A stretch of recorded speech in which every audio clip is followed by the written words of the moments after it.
Locating an electrical outage in your rental home. If you find yourself without power, don't panic.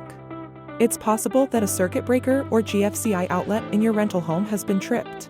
In this helpful video, you'll learn how to identify and repair these electrical issues step by step.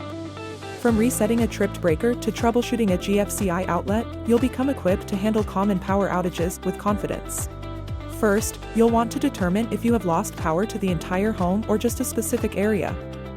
If you've lost power to the entire home, please contact your electric company to see if there is a local outage or to report an outage. If you've lost power to a specific area, the cause is likely a tripped fuse. In this instance, you'll want to locate the GFCI grounds fault circuit interrupter that sends power to that area and the corresponding electrical breaker. When you've located the proper GFCI outlet, unplug all devices from the defective outlet and select the reset button.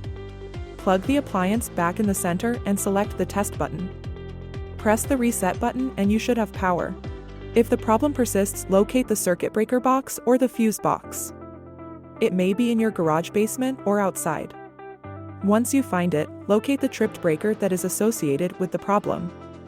A tripped breaker will appear to be stuck in the middle and not in the fully on position.